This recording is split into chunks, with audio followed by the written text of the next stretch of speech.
로마서 12장 1절로부터 2절의 말씀을 같이 하나하나 뜻으로 봉독합니다.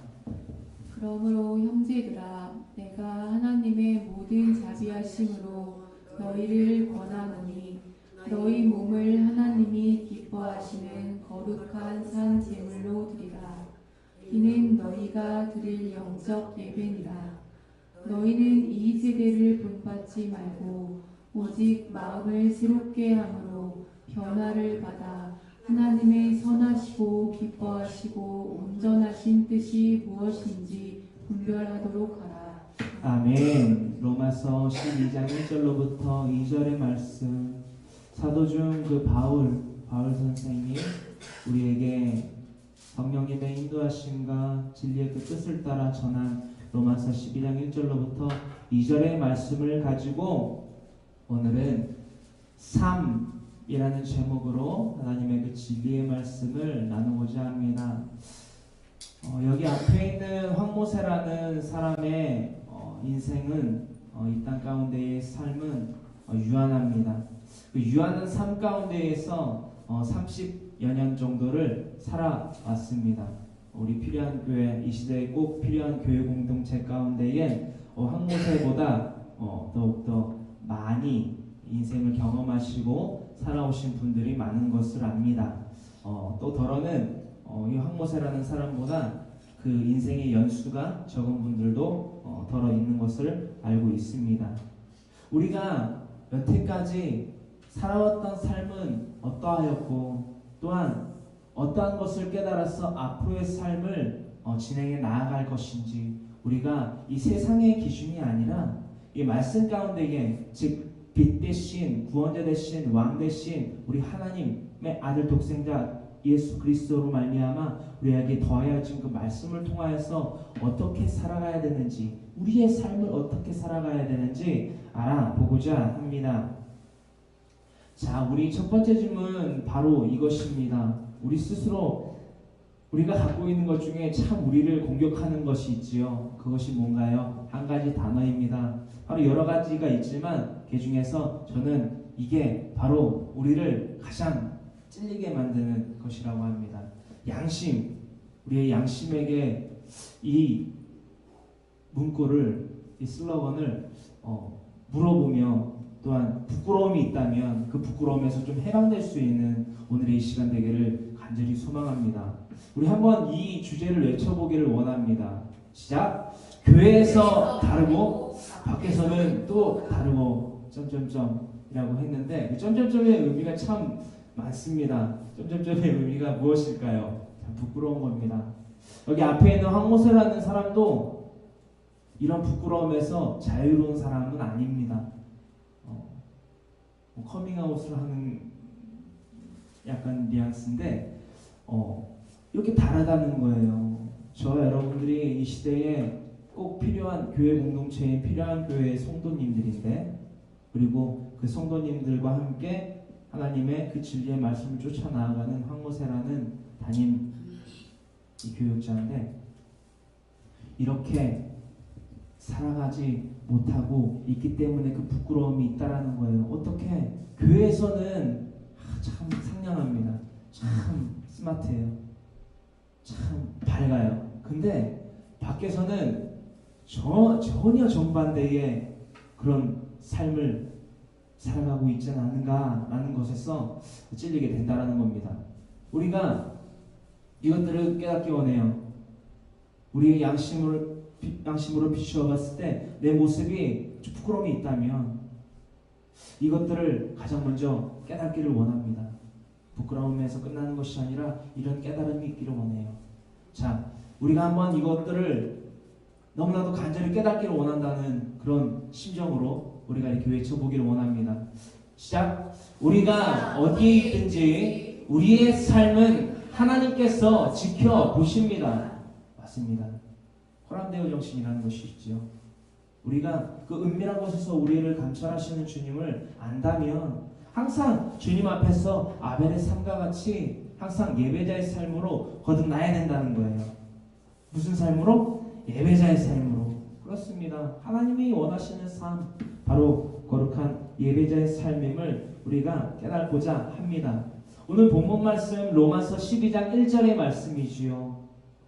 이 말씀은 우리들의 이 몸, 즉 우리들의 모든 삶을 하나님께 바쳐 드려 올려야 된다는 것을 기록하고 있습니다. 로마서 12장 1절 오늘 본문 말씀 중 한 구절을 다 같이 한마음 한뜻으로 봉독하여 보기를 원합니다. 그러므로 형제들아 내가 하나님의 모든 자비하심으로 너희를 권하노니 너희 몸을 하나님이 기뻐하시는 거룩한 산 제물로 드리라. 이는 너희가 드릴 영적 예배니라. 아멘. 사도 중 그 바울이라는 선생이 우리에게 이러한 말씀을, 이런 지침을, 이런 권면을, 이런 응언을 하나님의 진리의 그 빛대신 말씀을 더했다라는 거예요. 우리 그 그리스도인의 몸을 하나님이 기뻐하시는 거룩한 산 제물로 드리라는 것입니다. 제사라는 그 단어는 구약이라는 성경에서 보면 검정색 혹은 파란색으로 표기되어 있는 그 구약에서의 그 제사를 의미합니다. 근데 기록되어 있는 말씀은 신약이잖아요. 이 거룩한 제사가 뭐냐? 이 삶으로서 그 구약에서 드리는 그 제물을 준비하듯이 하나님께 나올 때만 경건한 삶, 거룩한 삶이 아니라 그 모든 삶 가운데 있어 비둘기든 양이든 소든 그 어떠한 제물이든 산비둘기든 심지어는 수제로 드리는 곡물의 가루이든 그것들을 준비하는 것처럼 그 과정처럼 항상 우리의 삶 가운데에서 거룩한 예배로서 또한 영적 예배로서 하나님 앞에 우리의 몸을 즉 우리의 모든 삶을 드려야 한다는 것입니다. 우리의 삶을 드려야 된다는 것이에요. 물어보길 원합니다. 우리의 삶은 하나님께 드릴 만한 거룩한 제사가 되고 있냐라는 것입니다. 이곳 일주일에 한번 7일 가운데에 일요일이라고 우리가 지칭하는 우리 그리스도인들은 주일이라고 지칭하는 오늘 이 자리에만 나올 때만 나와서만 다른 것이 아니라 우리의 삶에서 항상 다르게 구별된 모습으로 살아가야 된다는 것입니다. 그것이 우리가 드릴 영적 예배라는 것입니다. 아멘. 아멘. 창세기서 4장 1절로부터 5절의 말씀 우리가 너무나도 잘 알고 있는 말씀이지요. 가인과 아벨 태초로부터 시작하여 인류의 최초의 살인범죄 가인이 자신의 아벨을 쳐 죽인 이 살인사건 가운데에서 우리가 깨달아야 될 것이 있습니다. 바로 아벨의 삶입니다. 이 창세기서 4장 1절로부터 5절까지의 말씀은 우리에게 이것에 대해서 강하게 지칭하고 또한 권면하고 있습니다. 아벨이 드렸던 예배자의 삶에 대해서입니다. 우리 다 같이 창세기서 4장 1절로부터 5절의 말씀을 한 목소리로 한 마음으로 봉독합니다. 아담이 그의 아내 하와와 동침하매 하와가 임신하여 가인을 낳고 이르되 내가 야훼로 말미암아 등남하였다 하니라. 그가 또 가인의 아우 아벨을 낳았는데 아벨은 양치는 자였고 가인은 농사하는 자였더라. 세월이 지난 후에 가인은 땅의 소산으로 제물을 삼아 야훼께 드렸고 아벨은 자기도 양의 첫 새끼와 그 기름으로 드렸더니 야훼께서 아벨과 그의 제물은 받으셨으나 가인과 그의 제물은 받지 아니하신지라. 아멘. 창세기서 4장 1절로부터 5절 가운데에 우리가 그리스도인에게 정말 지침이 되는 또한 표적이 되는 지표가 되는 말씀입니다. 2절에 이르기를 가인의 아우 아벨을 낳았습니다. 가인과 아벨을 낳았다는 것입니다. 그런데 아벨은 양치는 자였고 가인은 농사하는 자였더라. 2절 후반절에는 가인과 아벨의 그 삶의 태도와 그 유형을 지칭을 하고 있습니다. 3절에 이 말씀 또한 4절에 이 말씀 드립니다. 가인은 그러하였고 아벨은 자기도 양의 첫 새끼와 그 기름으로 드렸다라는 것입니다. 할렐루야. 3절과 4절의 말씀을 우리가 본 뒤 분명히 깨닫기를 원합니다. 3절에 이르기를 가인과 아벨이 세월이 지난 후에 성장하여서 가인은 땅의 소산으로 제물을 삼아 야훼께 드렸고 4절에 아벨은 자기도 가인과 같이 양의 첫 새끼와 그 기름으로 하나님 앞에 제사를 드렸다는 것입니다. 우리가 알아보고자 하는 것은 이것입니다. 성경학자들이나 대부분의 그리스도인들이 하나님께서 가인과 아벨의 제사 가운데에서 왜 가인의 제사는 받지 아니하시고 아벨의 제사는 받으셨나? 라는 그 궁금증 가운데에서 답을 내기를 땅의 것으로 말미암아 드렸다. 아벨은 그렇지 아니하고 양의 첫 새끼와 그 기름으로 드렸다. 그러므로 말미암아 땅의 것과 양의 제사를 드렸기 때문에 하나님이 받으셨고 받지 않으셨다라는 해석들을 합니다. 이것은 옳지 않은 것입니다. 하나님은 물질로서 그것을 받는 것이 아니라 삶의 태도로서 받았다라는 것입니다. 삶의 태도로서 그 가인의 제사가 아닌 아벨의 제사를 받으셨다라는 것입니다. 재물이 중요한 것이 아닙니다. 그 삶의 태도, 하나님 앞에 모든 삶이 경건히 거룩하여져 구별되어져 하나님 앞에 드려졌는지를 하나님께서는 보셨다라는 것입니다. 자, 그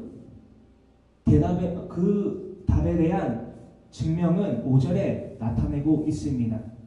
5절에 이르기를 가인과 그의 제물은 받지 아니하신지라. 하나님께서 아벨의 제사는 받으셨으나 4절 후반절에 이르기를 아벨의 제사는 또한 그의 제물은 받으셨으나 가인과 그의 제물은 받지 아니하셨다라고 합니다. 4절의 후반절을 다시 한번 봅니다. 자, 뭐라고 기록되어 있습니까? 빨간색으로 야훼께서 아벨과 그의 제물은 받으셨다라고 기록되어 있습니다.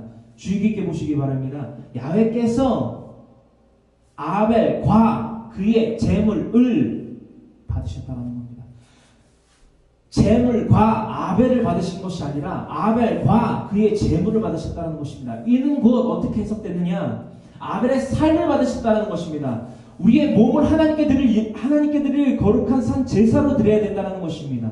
이것이 곧 로마서 12장 1절의 그 주요 속성임을 우리가 반드시 깨닫는 저 여러분들의 이 시간 되기를 간절히 소망합니다. 이것이 빛이며 진리임을 간절히 깨닫기를 간절히 소망합니다. 가인은 그의 삶을 5절에서 다시 한번 증명합니다. 이러하여서 하나님께서 가인의 제사를 받지 아니한 것입니다. 땅의 것으로 말미암아 그 소산으로 말미암아 하나님께 드렸기 때문에 안 받으신 것이 아니라 가인의 삶이 이러하였기 때문에 하나님께서 가인의 제사를 받지 아니하신 겁니다. 우리 5절을 함께 한 목소리로 봉독해 보기를 원합니다. 가인과 그의 제물은 받지 아니하신지라. 가인이 몹시 분하여 안색이 변하니. 아멘. 이 대상이 누구입니까? 하나님 앞에서 몹시 분하고 안색이 변했다라는 것입니다.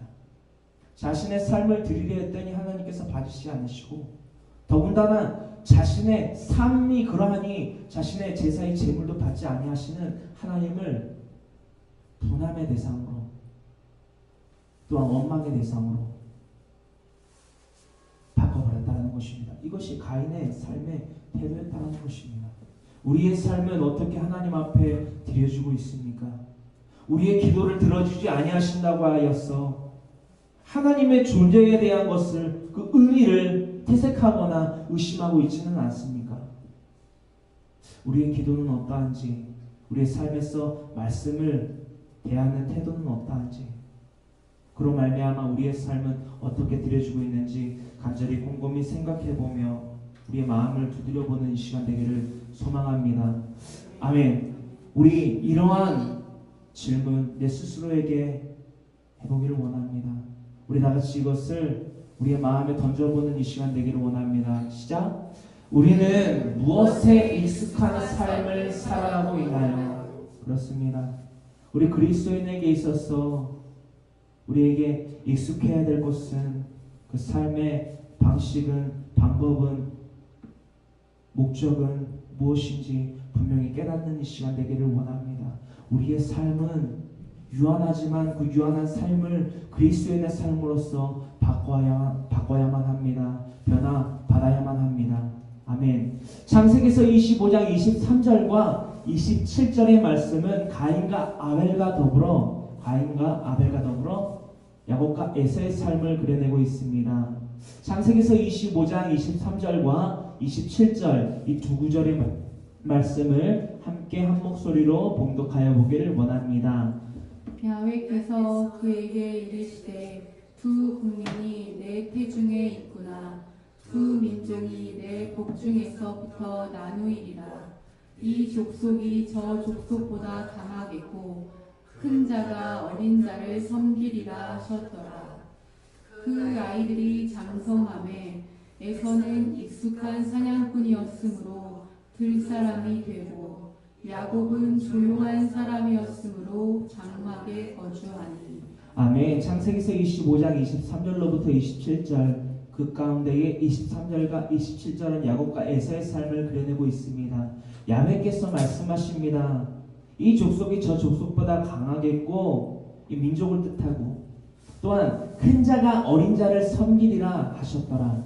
즉 야곱과 에서 가운데에 형인 에서가 야곱을 섬길 것을 야훼께서 미리 우리에게 예언하고 나타내고 계셨다라는 것입니다. 그러므로 말미암아 27절에 야곱과 에서의 삶이 나타나고 있습니다. 가인과 아벨의 삶처럼 이들의 삶이 이러했다라는 것입니다.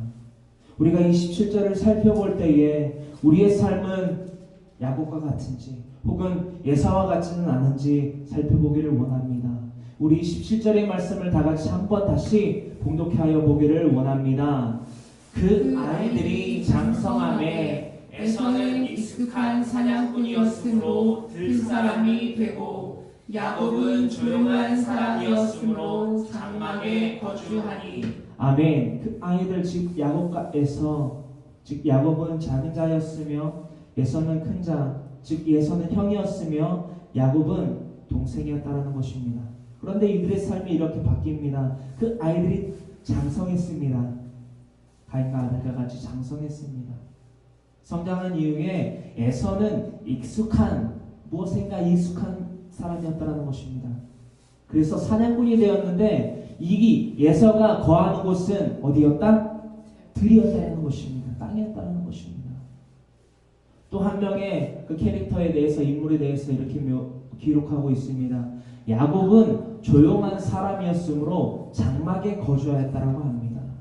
자, 이 큰 자와 작은 자, 야곱과 에서의 그 하나님께서 미리 예정하신 예표하신 큰 자가 작은 자를 섬기겠노라 라고 두 민족 가운데의 야곱과 에서의 삶을 하나님께서 표하시며 또한 지켜보시며 그러므로 말미암아 예언하셨던 것처럼 훗날 그 야곱과 에서의 그 민족은 그렇게 실현됩니다. 다시 말해 27절의 삶은 야곱과 에서의 삶이었습니다. 에서는 익숙한 사냥꾼이었으므로 들에 거했다고 합니다. 저 여러분들은 즉 땅에 익숙한 사람입니까? 이것은 곧 우리의 힘으로 우리의 능으로 무엇인가를 이뤄보려 하는 그 에서의 삶을 나타내고 있습니다. 우리의 삶 무엇에 익숙해 있습니까?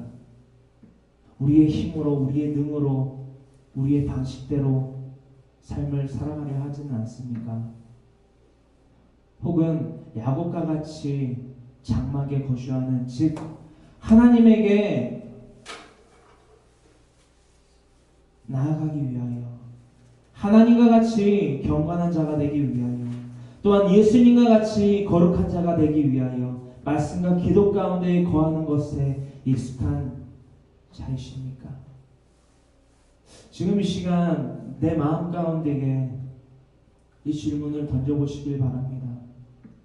세상에 익숙한 자인지 에서와 같이 장막에 즉 하나님에게 드려지는 말씀과 기도의 삶 즉 예배자의 삶으로서 내 이 삶이 하나님께 드려지고 있는지 물어보시기를 바랍니다.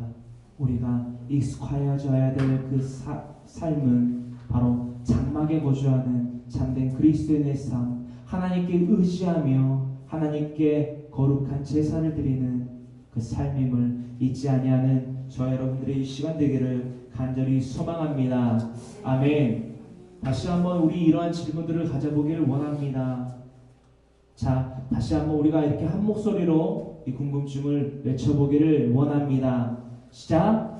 우리 삶의 목표는 무엇이고 그것을 이루기 위해 무엇이 필요할까요? 우리의 삶의 목표는 무엇이며 그것을 이루기 위해 무엇이 필요할까요?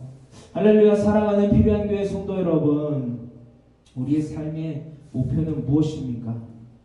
우리의 삶의 목표는 무엇입니까? 맛있는 것을 많이 사 먹을 수 있는, 월급을 많이 타는 일을 구하는 것입니까? 혹은 학교에 가서 친구들과 많이 재밌게 노는 것입니까? 혹은 지금 10명이었던 내 친구가 100명이었으면 좋겠다라는 것을 목표로 삼고 있습니까? 혹은 오늘 저녁은 내가 뭐니 해도 치킨을 먹어야지 라는 목표를 갖고 있습니까? 수많은 목표가 있지만 우리 그리스도인의 삶의 목표는 분명하여야 됩니다. 그 분명한 그리스도인의 목표를 이루기 위한 그 수단도, 그 방법도 분명히 필요합니다. 우리가 그 목표 또한 그 목표를 이루기 위한 그 필요 우리가 알아보고자 합니다. 로마서 12장 2절 오늘 본문 말씀 가운데의 이 한 구절을 다시 한번 봉독하여 보기를 원합니다. 너희는 이 세대를 본받지 말고 오직 마음을 새롭게 함으로 변화를 받아 하나님의 선하시고 기뻐하시고 온전하신 뜻이 무엇인지 분별하도록 하라. 아멘. 로마서 12장 2절 오늘 본문 말씀 가운데 이르기를 우리는 즉 우리 그리스도인들이라면 우리 그리스도인들은 이 세대를 이 땅을 본받지 말고 이 들을 본받지 말고 오직 마음을 새롭게 함으로 무엇을 받아? 변화를 받아 하나님의 우리가 섬기는 우리가 믿는 그 대상인 하나님의 무엇? 선하시고 또한 우리를 통하여 기뻐하시고 온전하신 뜻이 무엇인지 분별하도록 하는 것이 분별하는 것이 우리의 삶의 목표라는 것입니다. 우리는 땅에 익숙한 에사와 같은 사람입니까? 혹은 가인과 같은 사람입니까? 혹은 아벨과 같이 혹은 야곱과 같이 장막에 즉 하나님의 말씀과 기도에 충실한 사람들입니까? 우리가 장막에 거한 야곱과 같이 그 삶을 들여 거룩한 제사로서 하나님 앞에 제물을 드렸을 때에 하나님께서 기뻐 받으셨던 그 아벨의 삶처럼 더욱더 우리가 하나님의 선하시고 기뻐하시고 온전하신 뜻이 무엇인지 분별할 수 있는 분별해야만 하는 거룩한 그리스도인의 삶이 되기를 간절히 소망합니다.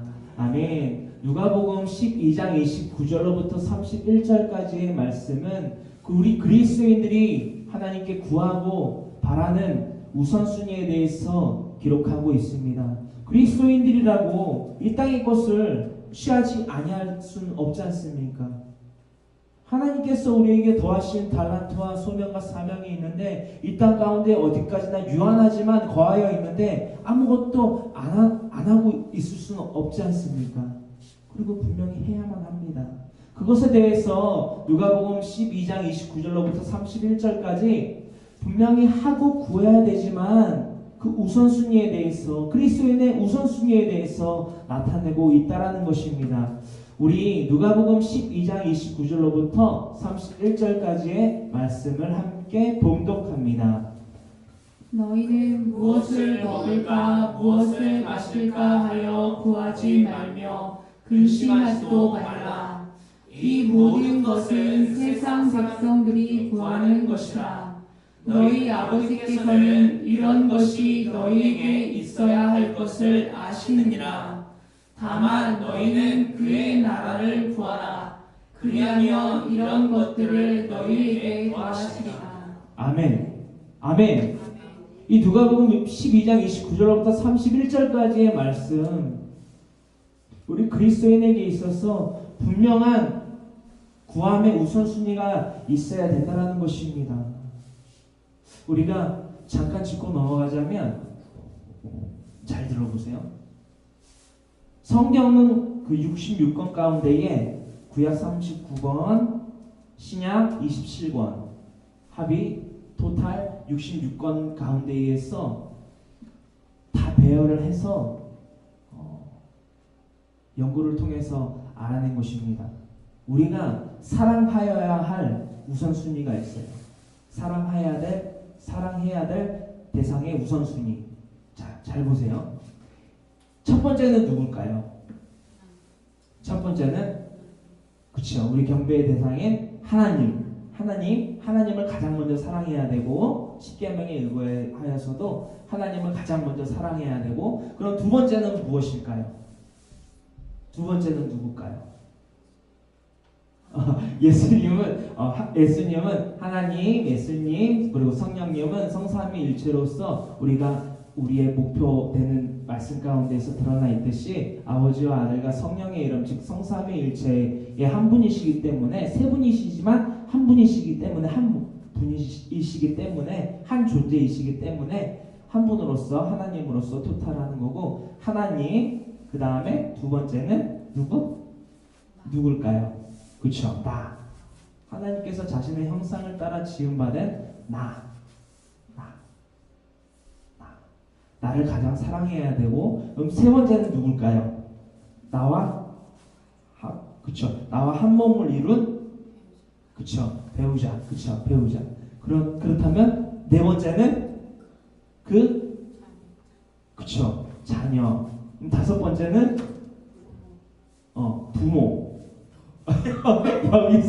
여기서 부모님들은 어깨춤을 추시는 그렇습니다. 냉정합니다. 성경은 때로는 부모가 참 그렇죠.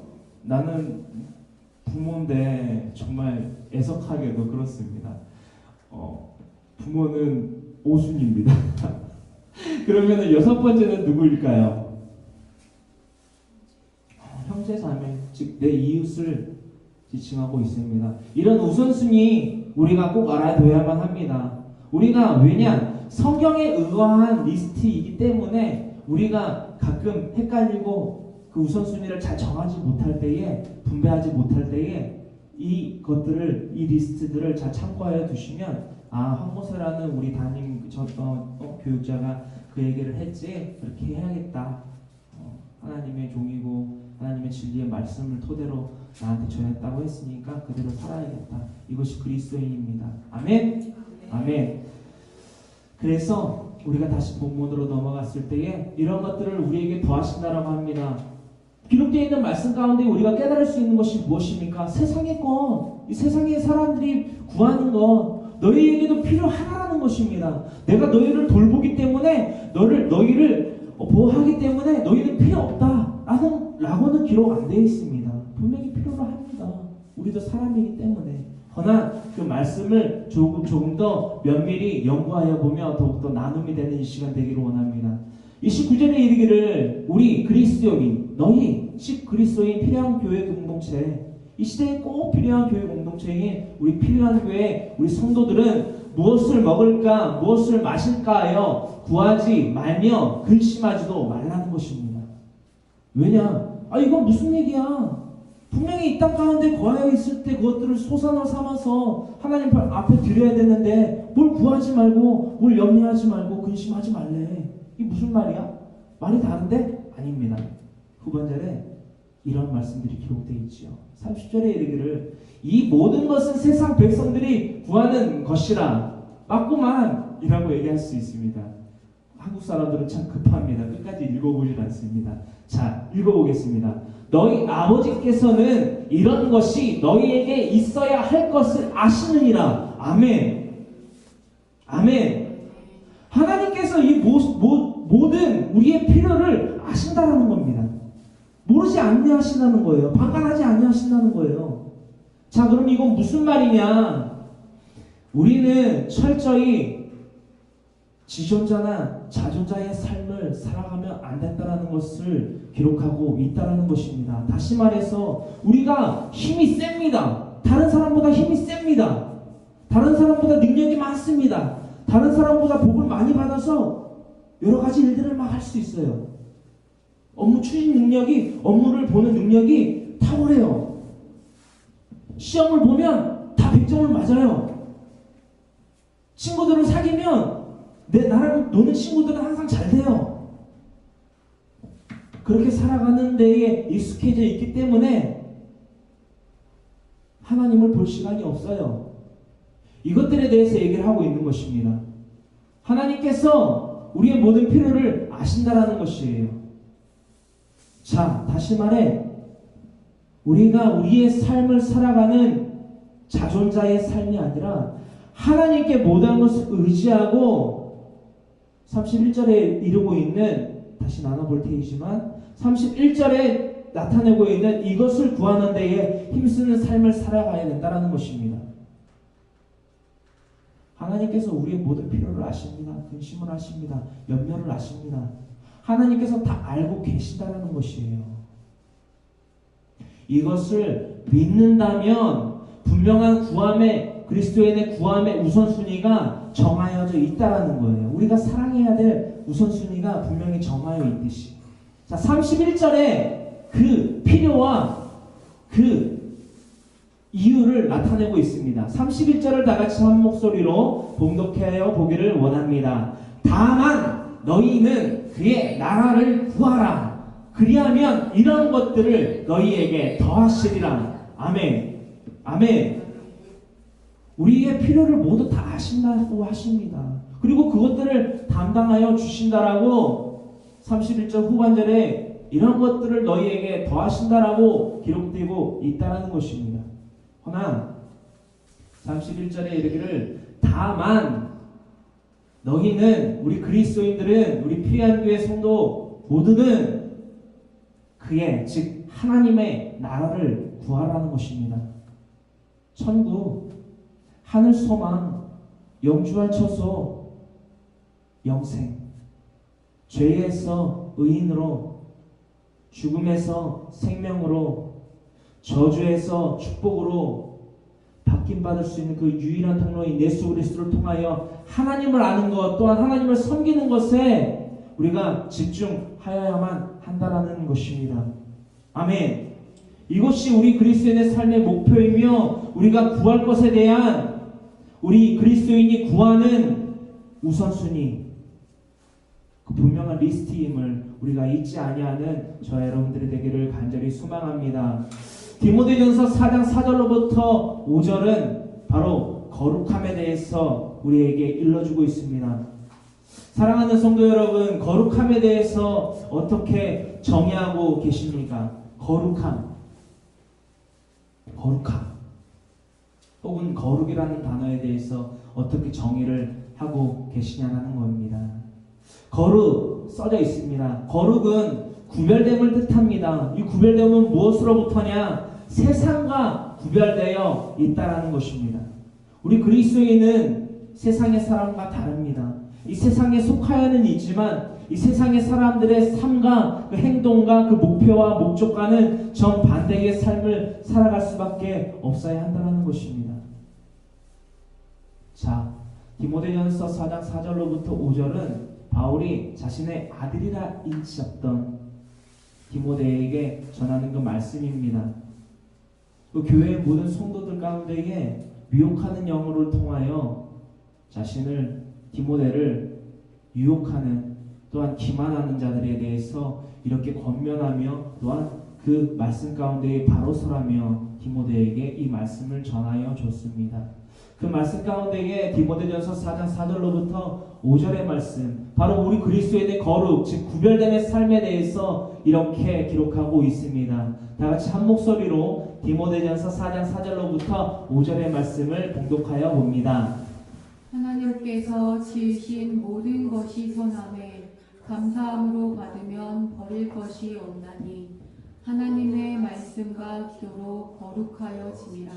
아멘. 그리스도인의 구별됨, 이 세상의 사람들과 다른 이 땅에 거하여는 있지만 예수님과 같이 이 땅에 오셨지만 예수님의 말씀과 기도로서 그 소년의 때부터 거룩하여졌던 그것과 같이 우리 모든 그리스도인의 삶 또한 하나님의 그 진리의 빛 대신 그 말씀과 하나님의 뜻을 분별할 수 있는 하나님의 뜻을 구하는 하나님의 선하시고 온전한 뜻을 구하는 그 장막에서 드려지는 모든 기도 가운데에 우리가 구별될 수 있다라는 것입니다.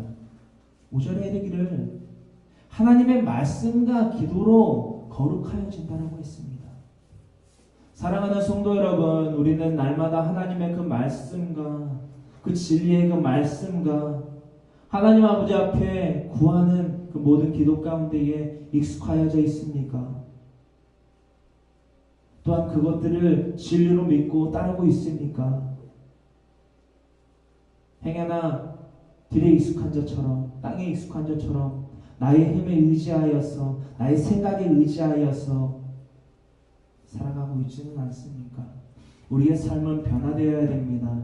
우리의 삶, 오늘의 우리의 주제인 우리의 삶은 반드시 바뀜을 받아야만 합니다.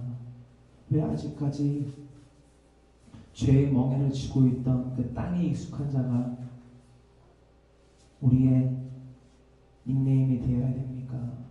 우리의 삶이 되어야 됩니까? 아닙니다. 이제는 그 삶에서 벗어나서 우리에게 익숙해진 삶이 아니라 하나님께 익숙해진 삶을 살아가야만 한다는 것을 간절히 깨닫기를 원합니다. 자, 5절에 이르기를 하나님의 말씀과 기도로 거룩하여진다라고 합니다. 하나님의 말씀은 어떠한 것이냐? 디모데후서 3장 15절로부터 17절까지의 말씀은 이 하나님의 말씀의 능력에 대해서 나타내고 있습니다. 이 하나님의 말씀의 능력은 우리의 삶을 변화시킵니다. 이것은 곧 진리이기 때문에 그것이 가능한 것입니다.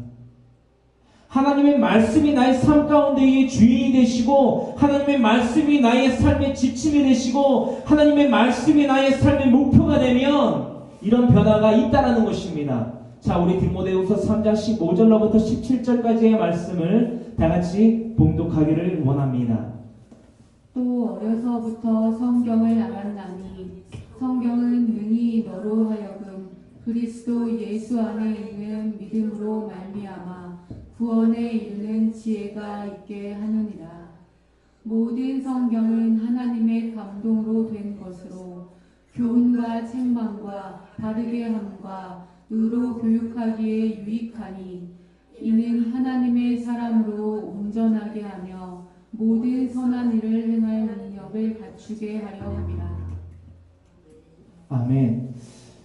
디모데후서 3장 15절로부터 17절까지의 말씀입니다. 이것이 곧 진리의 대신 빛 대신 하나님의 말씀의 능력입니다. 또 어려서부터 성경을 알아다니 성경은 능히 우리로 하여금 그리스도 예수 안에 있는 믿음으로 말미암아 구원에 이르는 지혜가 있게 한다라는 것입니다. 자, 다시 말해서 성경은 믿음으로 말미암아 성경을 믿음으로 말미암아 구원에 이르게 한다라는 것입니다. 그것이 말씀의 지혜입니다. 말씀의 힘입니다. 말씀의 근원입니다. 말씀의 목적입니다. 말씀을 우리에게 더하신 이유입니다. 이것을 우리가 믿고 의지하기 때문에 오늘날 주일 예배를 통하여 거룩한 제사를 드리기 위해 이 자리에 나오신 여러분인 것을 깨닫습니다. 아멘. 16절에 모든 성경은 무엇으로? 하나님의 감동으로 된 것이라고 기록하고 있습니다. 하나님의 감동, 하나님이 말씀으로 지으신 이 모든 세계가 있지 않습니까? 그 세상을 지으셨을 때에 하나님께서 뭐하라 말씀하십니까? 다 같이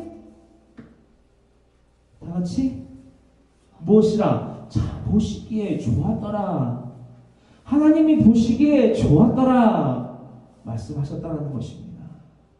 이 하나님의 감동, 아, 참 좋다.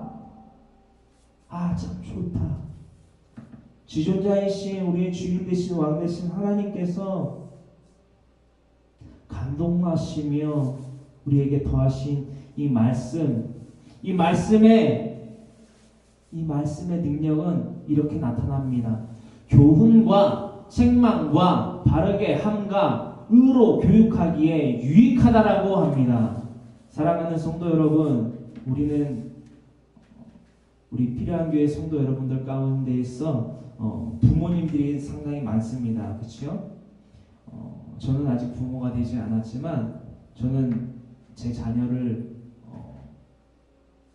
낳는다면 이렇게 성경의 가르침대로 가르치고 또한 함께 행하고 살아가려 합니다. 어떻게? 무엇을 통해서? 16절에 다시 한번 이르기를 내 자녀를 교훈하며 책망하며 바르게 하며 의로 교육하기에 유익한 이 성경을 통해서 내 자녀를 기를 것입니다. 다시 말해 나의 생각과 나의 고집과 나의 목표로 나의 자녀를 키우는 것이 아니라 하나님이 감동하시며 그 지으신 그 성경을 통하여서 교훈하며 책망하며 바르게 하며 의로 교육한다라는 것입니다. 이렇게 행하는 것이 이 한모세뿐만이 아니라 저와 여러분 우리 필요한 게 모든 성도가 되기를 간절히 소망합니다. 아멘.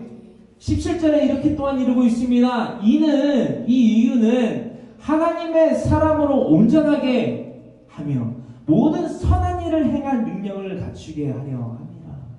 아멘. 이는 곧 이런 능력이 무엇에 있다? 하나님의 그 성령의 그 감동으로 말미암아 쓰여진 그 성경에는 이러한 능력이, 이러한 답이, 이런 결과가 나타난다라는 것입니다. 17절에 이런 결과가 나타난다라는 것입니다.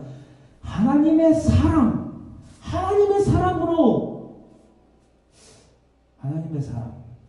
여러분들 이 하나님의 사람이라는 단어가 얼마나 많은 뜻을 갖고 있는지 아십니까? 여러분들 살아가시면서 우리가 하나님을 제외하고 어떤 사람에게 참 잘 보이고 싶을 때가 있지 않습니까? 저는 제 아내에게 연애 때 참 잘 보이고 싶었습니다. 지금도 참 잘 보이고 싶고 앞으로도 또 그렇게 할 겁니다. 행복하게 살기 위해서. 그런 것처럼 우리 자녀들은 우리 아버지나 어머니에게 또한 할머니 할아버지에게 혹은 삼촌 고모 고모부에게 잘 보이려고 하죠. 왜 잘 보이려고 합니까? 용돈을 더 받으려고? 그것도 있지요. 그러나 마음이 참 좋기 때문입니다.